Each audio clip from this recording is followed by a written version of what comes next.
Good morning. अपन second chapter पढ़ रहे थे मानव तंत्र, ह्यूमन सिस्टम। उसमें अपन ने बात कर रहे थे, अपन पाचन तंत्र की परिभाषा पढ़ी थी। उसमें अपन ने पढ़ा था पाचन तंत्र के अंदर अंग कौन से आते हैं, ग्रंथियां कौन सी आती है। तो मुख की बात कर रहे थे अपन लास्ट क्लास में।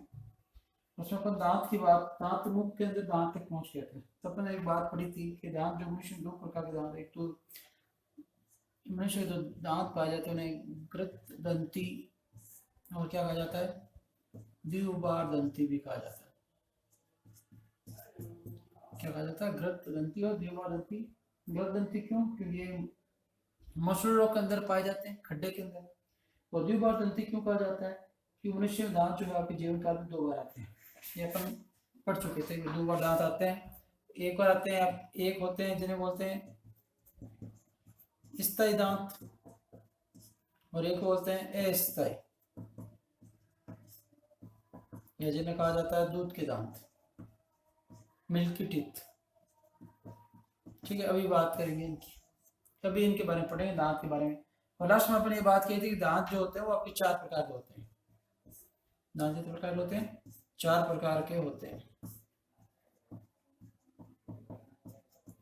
ठीक है, अब 4 कौन से प्रकार है उनकी बात करेंगे अपन। तो ये दांतों के बारे में विशेषता, इस चीज का ध्यान रखेंगे। अब अपन आज की क्लास स्टार्ट करते हैं अपनी। देखिए, सबसे पहले दांतों के प्रकार है, उसमें 1 नंबर अपन पढ़ते हैं कि पहले प्रकार को जो कहा जाता है, क्या कहते हैं, कर्तनक दांत कहा जाता है।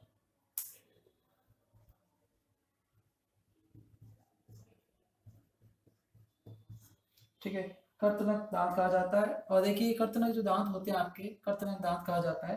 और इन्हें इंग्लिश में कहते हैं इंसाइजर।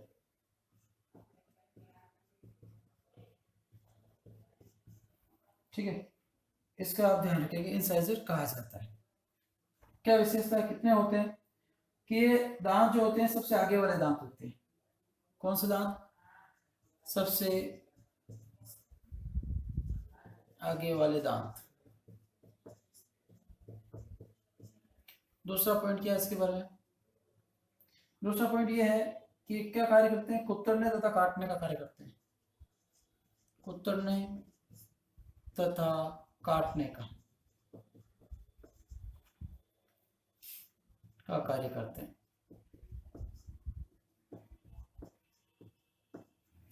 ठीक है, ये इसकी विशेषता हो गई, कुतरने और काटने का कार्य करते हैं।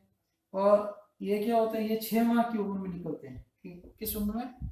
जब बच्चा 6 महीने का हो जाता है, 6 माह की उम्र में निकलना शुरू कर देते हैं।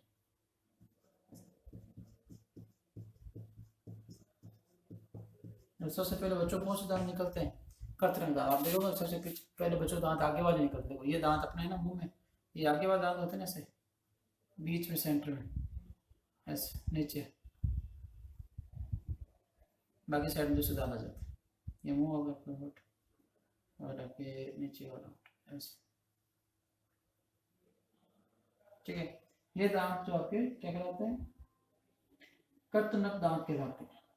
कि भाई ये सबसे आगे वाले दांत होते हैं। कुत्ते, जैसे चूहा कुत्ते ने कार्य करता है, उससे दांत नोच होंगे, कर्तनक। जैसे आप सेव खाते हैं, सेव को कहाँ से खाते हैं? जैसे आप सेव लेंगे तो आप मुंह आगे वाले जो दांत होते हैं होठों के बीच में, ठीक है, यहाँ से अपन सेव को एक बाइट कट करते हैं। तो ये दांत क्या करते हैं, किसी चीज को काटने का कार्य करते हैं और कुतरने का कार्य करते हैं। और 6 महीने, जब बच्चा 6 महीने हो जाता है तो उसमें ये सबसे पहले निकलना प्रारंभ करते हैं। तो दूसरा पढ़ते हैं रद्दनक।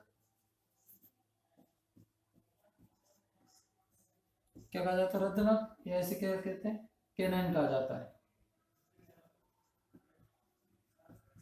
कैनाइंस, इंग्लिश वर्ड याद रखेंगे, कैनाइन से बोलते हैं इंसाइजर, कैनाइंस।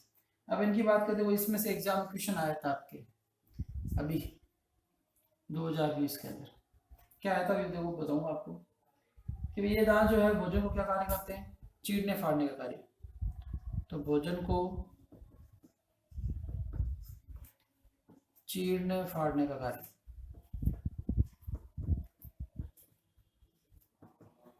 चीरने और फाड़ने का कार्य करते हैं। ठीक है, दूसरी बात क्या है कि ये जो होते हैं 16 से 20 माह की उम्र में निकलते हैं। बच्चा जब कितना हो जाता है, 16 से 20 माह, तभी आते हैं। दूसरी चीज क्या है, इनकी संख्या कितनी होती है? तो प्रत्येक जबड़े में कितनी होती है?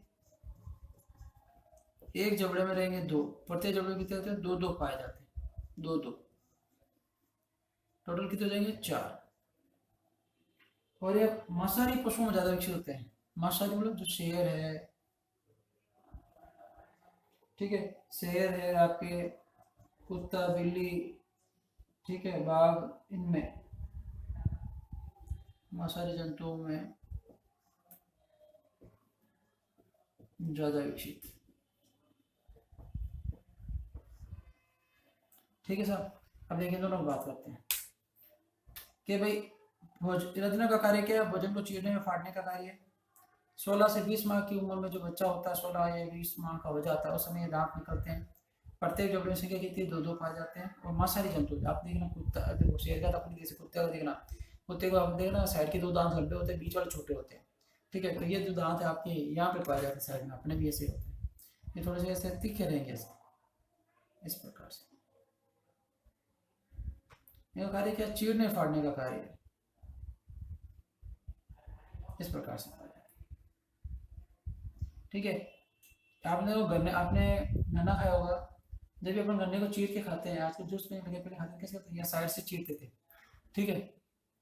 तो इसका मतलब ये किसी चीज़ को चीरने फाड़ने का कार्य करता है। आपने देखा कोई भी लोग जो सुपारी गुटखा खाते हैं, वो साइड आपको जब भी सुपारी गुटखा जो भी वो साइड से दांतों से चीरते हैं, ठीक है। तो अपने ये भी पाए जाते हैं। ये जिन जीवों में जैसे मानव मान लीजिए ज़्यादा विकसित हो जाते हैं, तो ये अपने मांसाहारी पूर्वजता को बताता है कि अपने जो पूर्वज थे वो मांसाहारी थे, उसकी प्रवृत्ति को बताते हैं।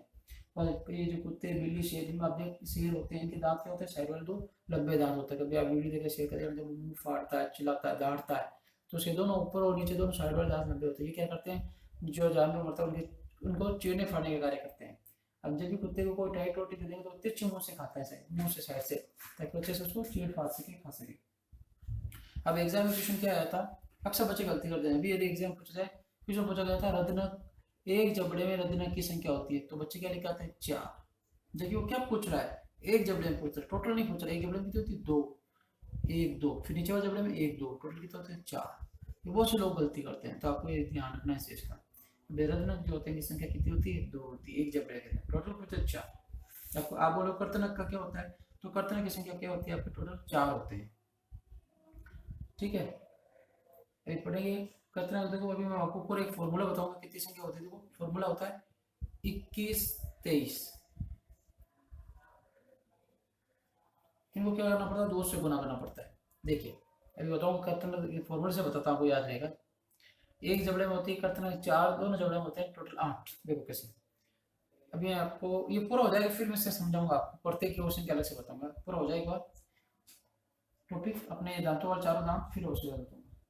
अगला पढ़ते हैं अग्रच वर्णक, प्री मोलर्स पढ़ते हैं, तीसरा प्रकार का।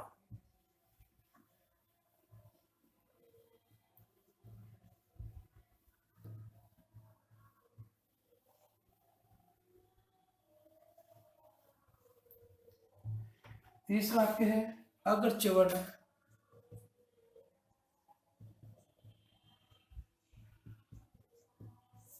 इन्हें कहा जाता है प्री मोलर्स।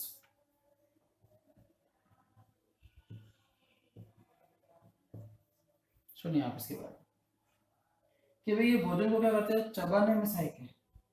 ये भोजन है उसे क्या करते हैं, चबाने में सहायक,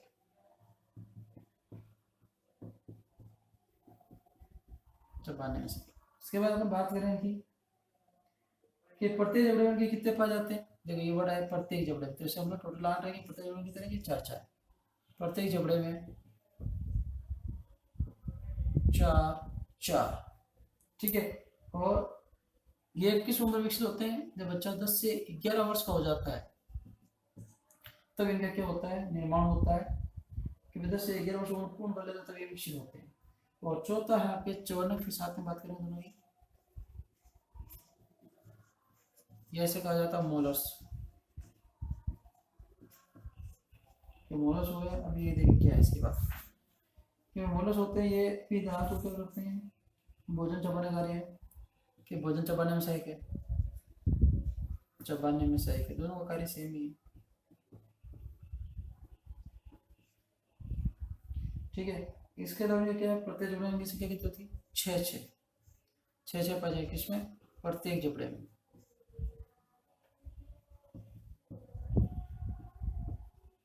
उसके बाद बात करें ये किस उम्र में विकसित होते हैं कि पहली बार ये 15 से लेकर 15 वर्ष की 12 से लेकर 15 वर्ष की उम्र के होते हैं। सॉरी, ये आपके हैं देखो चबाने में से हो गया 6 पाए जाते हैं, मतलब प्रत्येक जबड़े में, एक जबड़े में 6, दूसरे जबड़े में 6, और ये प्रथम बार विकसित होते हैं 12 से 15 माह की उम्र में विकसित होते हैं, 12 से 15 माह की उम्र में। देखना दोनों फर्स्ट में, एक इसमें 10 से 11 वर्ष है, इसमें महीने हैं, 10 वर्ष नहीं, गलती मत करना इस चीज की। अब देखिए ये जो होते हैं आपके मुंह के अंदर, जैसे पहले वाली जो डांट होती है आपके आगे, जैसे अपन डांट बोलते हैं, ये ऐसे इन्हें बोला जाता है प्री मोलर्स, और जैसे इसको भी इधर बना देते हैं, ये आपके ऐसे, ये तो हो गए प्री मोलर्स। और मोलर्स जो होते हैं इनके पीछे वाले जो होते हैं ऐसे अपने मुंह में पाए जाते हैं, ठीक है, इनको अपन डांट भी बोलते हैं, सिंपल सा ऐसे पाए जाते हैं। नीचे वाले में बनाएंगे तो कुछ ऐसे बनाएंगे, प्री मोलर्स हो गए, फिर ये मोलर्स हो गए, ये आपके प्री मोलर्स, फिर ये मोलर्स, और बन जाएंगे। फिर संख्या आपको पता है इसमें 4 है, तो 4 बनाने पड़ेंगे, 1 2 फिर 3 4, फिर 1 2 3 4, फिर ऊपर भी 4 नीचे भी 4, कि भाई प्रत्येक जबड़े में तो 4, तो 2 इधर बना लेंगे, 2 इधर बना लेंगे, सही बन गया। देखो अपने कि भाई 2 आपके देखो समझ में लिख देता हूँ कि भाई इनकी संख्या कितनी 4 है एक जबड़े के अंदर, तो 2 इधर बने कि भाई ये तो आपके 2 हो गए प्री मोलर्स, और इधर वाले 2 क्या हो गए प्री मोलर्स। उसके बाद आगे वाले जो आपके 3 बनेंगे इससे, ठीक है, ये क्या कहलाएंगे आपके मोलर्स। इधर भी 3 बनेंगे, वो भी क्या होंगे मोलर्स। इधर क्या हो गया देखो, ये 2 प्री मोलर्स हो गए, एक इधर बना दिया, तो ये 3 क्या आपके मोलर्स हो गए। भाई एक जबड़े में कितने पाए जाते हैं 6 होते हैं, तो 3 इस साइड में, 3 इस साइड में मुंह के अंदर, इस प्रकार से। अब देखिए सूत्र के द्वारा इनको समझते हैं। कार्य क्या दोनों को चबाने में, आपको पता है भोजन जो कि अपन मुंह से आगे वाले मुंह से पकड़ा, फिर पीछे क्या करते हैं डांटों से चबाते हैं। आपके प्रीमोलर्स और मोलर्स चबाने में सहायक होते हैं, और इनकी ध्यान रखना कि भाई मोलर प्रीमोलर्स जो है ये 10 से 11 वर्ष के बाद उम्र में निकलते हैं, और जो आपके मोलर्स हैं ये 12 से 15 वर्ष की उम्र में बच्चे में बन जाते हैं। 12 से 15 माह की उम्र, वर्ष नहीं सॉरी माह, ध्यान रखना इस महीने के महीने के अंदर बन जाते हैं। अब देखिए फॉर्मूला वन में आपको बताया था कि 21 वाला, देखो वो समझना फॉर्मूला 21 वाला क्या है कि भाई अपन इनको इंग्लिश में क्या लिख सकते हैं। पहले लिखा इंसाइजर, इंसाइजर शॉर्ट में क्या लिखते हैं आई के द्वारा, फिर लिखा केनाइन सी के द्वारा, फिर लिखा प्री मोलर, इसको लिख लेते पीएम, और मोलर्स, ठीक है। अब समझना कि प्री मोलर्स मोलर्स क्या हो गए, ठीक है, तो इसको से लिखते हैं 21-23 लिखना है, कोमा लगा लो, कोमा लगा लो।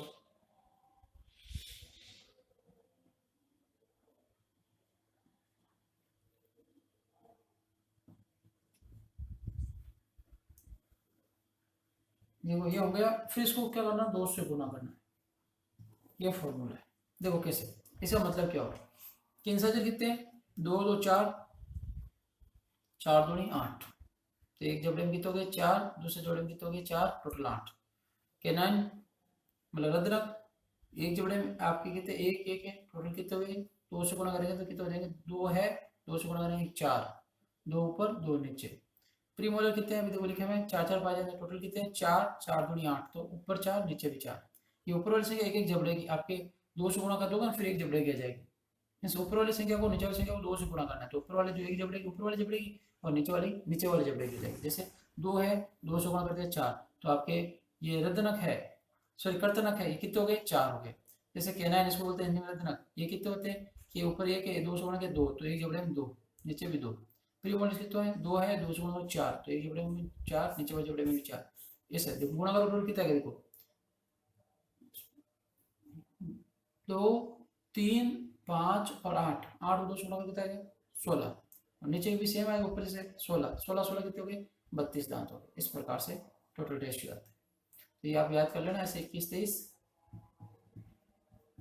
कर्म याद रखना कि सबसे पहले क्या आता है कर्तनक आता है, फिर रद्दनक, फिर प्रीमोलर मोलर्स, तो आपको इनको 2 से गुणा करना है।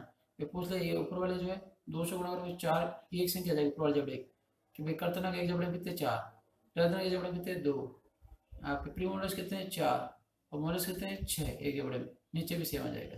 टोटल पूछे तो इनको डबल कर लेना। ये हो गया आपके दांतों की संख्या और अंतर प्रकार का क्वेश्चन एग्जाम में बन सकते हैं। मैंने आपको सभी जितने भी एग्जाम है एग्जाम के हिसाब से महत्वपूर्ण क्वेश्चन मैंने आपको बता दिए। अब आप आगे देखिए,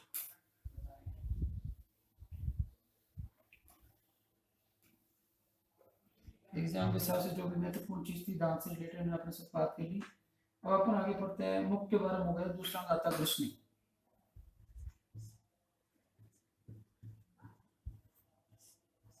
ग्रसनी है इंग्लिश में आपको लिखा चुका था, फेरिंग्स कहा जाता है इसको, ध्यान रखना इस चीज का। क्या कहा जाता है इंग्लिश में?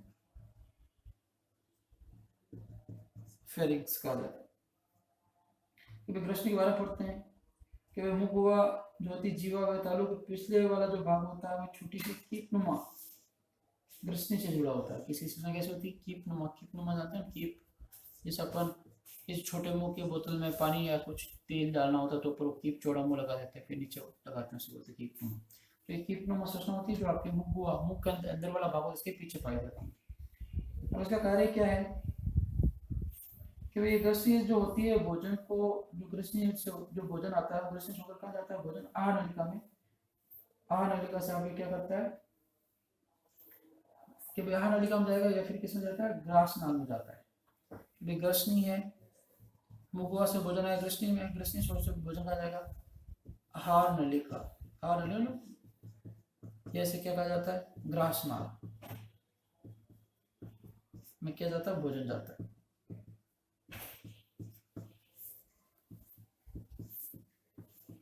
ठीक है, दूसरी महत्वपूर्ण बात क्या है कि ग्रास नाल तथा वायु श्वसन नाल में जाता है। तो ग्रास नाल के पास क्या पाई जाती है? आपके वायु श्वसन नाल पाई जाती है। ग्रसनी से भोजन आएगा या तो आहार नलिका में जाएगा या किस में जाएगा? वायु श्वसन नाल में भोजन जाता है। तो ग्रसनी अपनी जो संरचना है इस प्रकार से सुनिश्चित करती है कि किसी भी कंडीशन में जो भोजन है वो श्वास नाल में नहीं जाए तथा वायु भोजन नाल में प्रवेश ना कर। श्वास नाल के वायु नाल के में एक ही बात है, श्वसन के लिए वायु श्वसन नाल या वायु नाल, है ना, ऐसा भोजन नाल। ग्रसनी में क्या होता है? जो भोजन आएगा बनावट कैसे होती है? ये पास में पाया जाता है, आगे श्वसन नली होती है, फिर ये ग्रास नाली पाई जाती है। तो ग्रसनी का कार्य क्या है? जो भोजन है उसमें प्रवेश नहीं करे, इसमें भोजन किसमें प्रवेश करवाना है? इसको किसमें प्रवेश करवाना है? ग्रास नाल में प्रवेश कराना। तो ये किसी भी कंडीशन में इसकी कोशिश यही रहती है कि जो भोजन है वो आपके ग्रास नाल में जाए, श्वसन नाल में नहीं जाए। इस प्रकार से क्या होती है? अनुकूलित होती है। इसलिए इसमें क्या होता है? दो नालों में से मुख ग्रसनी के नीचे की तरफ होता है कि भाई इसमें क्या होता है? आपके दो नाल पाई जाती है मुख ग्रसनी के बाद में।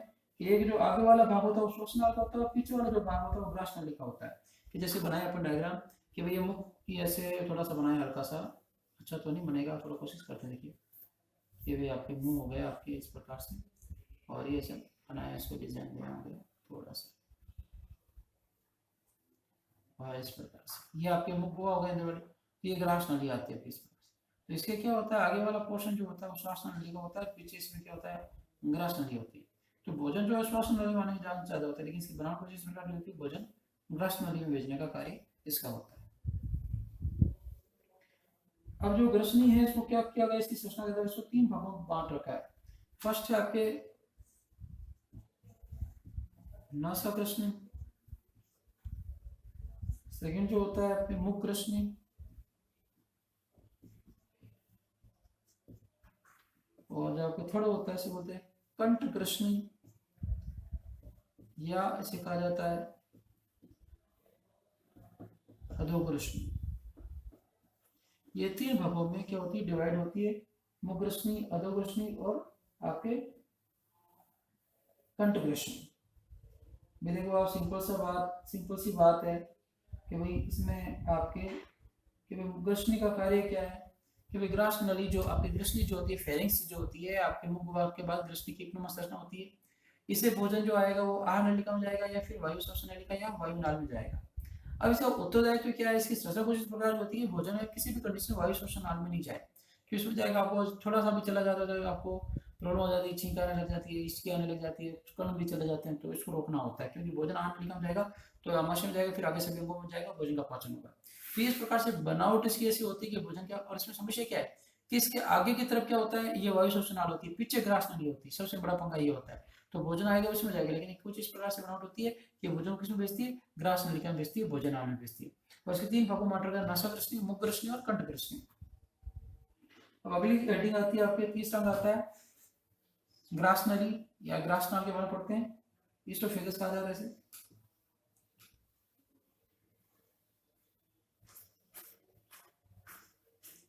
तीसरा कौन सा होता है आपकी, ग्रास नली।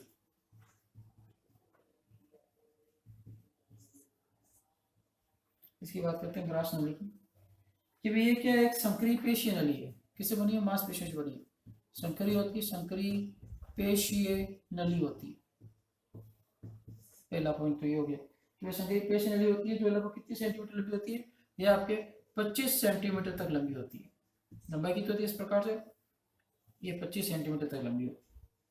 और ये क्या होती है, ग्रसनी के निचले भाग से प्रारंभ होकर ये आपकी कहाँ तक जाती है, गिरवा तथा वक्ष स्थल से होती हुई मध्य आपके डायफ्राम से निकलकर उदर गुहा में प्रवेश करती है। कहाँ से निकलेगी भाई आपकी ये, कि भाई आपकी ग्रसनी से निचले भाग से निकलकर क्या जाती है, वक्ष स्थल तक जाती है, और इससे होते हुए आपकी क्या जाती है, डायफ्राम आपके वक्त से आई, यहाँ वक्ष स्थल हो गया आपके, ये डायफ्राम पाया जाता है ऐसे नीचे यहाँ पे, जो मांसपेशी को बनी संरचना होती है, जो श्वसन के आधार पर अपने आकार बदलता है, कभी गोलाकार होता है, गोमंतकार होता है, कभी संकुचित हो जाता है, इस प्रकार से, और ये उदर गुहा तक प्रवेश करती है।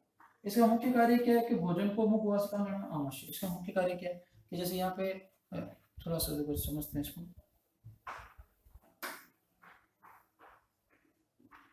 इसके अपन थोड़ा सा डायग्राम बनाने की कोशिश करें कि जैसे अपन ये आपके मुंह हो गया आपके, ये इस प्रकार से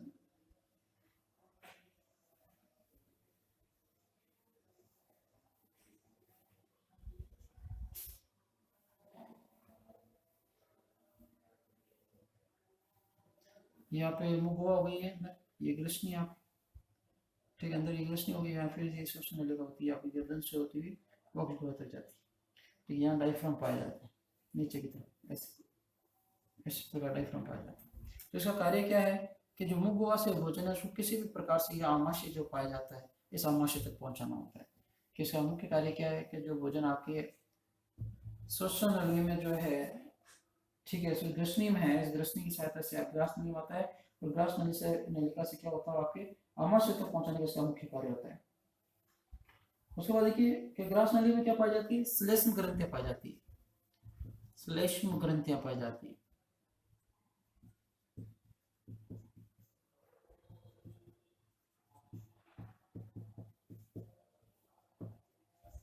ठीक है, उसके बाद देखिए आप कि श्लेष्म ग्रंथियां पाई जाती है, और इन ग्रंथियों से क्या होता है, श्लेष्मा का स्त्रवण होता है,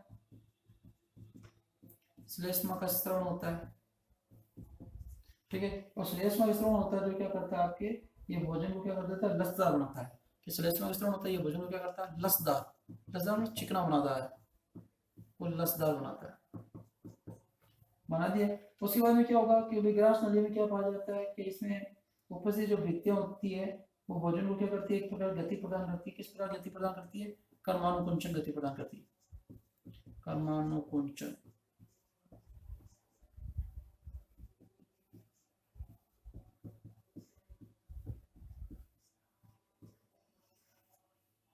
कर्मानुकुंचन क्या करती है, गति प्रदान करती है, जिससे क्या होता है भोजन जो है आपके आमाशय तक पहुंच जाता है।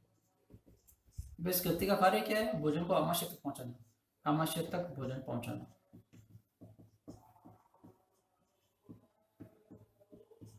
ठीक है, और ग्रास नली जो होती है आप, इसमें क्या होता है कि शीर्ष के ऊपर क्या होता है, मुक्त कोश से मिलकर सिस्टम बनी होती है, जिसे क्या कहा जाता है, घाटी ढक्कन कहा जाता है। क्या कहा जाता है, घाटी ढक्कन।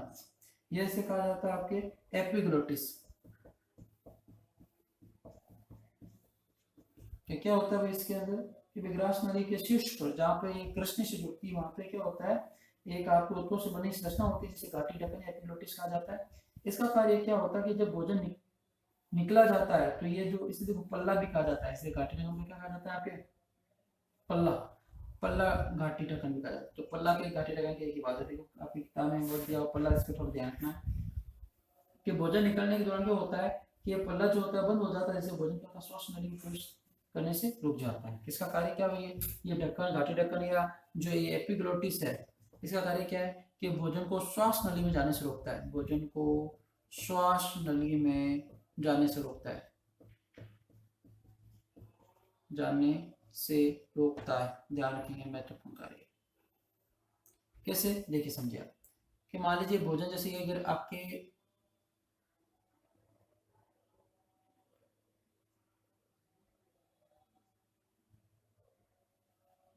कि भाई अब मुख हो गई, ये भोजन आपके ग्रसनी, ये मुख से भोजन ग्रसनी से, अब ग्रसनी में क्या होता है, यहाँ पे आपको श्वास नली का होती है आगे, और ये पीछे क्या होती है आपकी ग्रस नली होती है।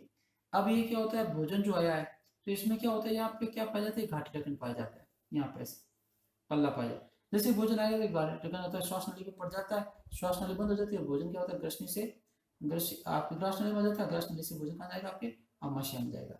तो इसका घाटी ढक्कन का एपिग्लोटिस का कार्य यही होता है। और पूछा जाए घाटी ढक्कन एपिग्लोटिस किससे बना होता है, तो ये ऊतकों से मिलकर बना होता है। देखिए वापस देख लीजिए ग्रास नली के बारे में महत्वपूर्ण पॉइंट्स कि ये संकरी पेशी नली है, मांसपेशियों से बनी संरचना है, 25 सेंटीमीटर लंबी पाई जाती है। और इसका मुख्य कार्य क्या है कि भोजन जो आपकी ग्रसनी से ग्रास नली में, ग्रास नली से आपके भोजन को आमाशय तक पहुंचाने का कार्य होता है। कि ग्रास नली का मुख्य कार्य क्या है, भोजन को आमाशय तक पहुंचाने का मुख्य कार्य होता है।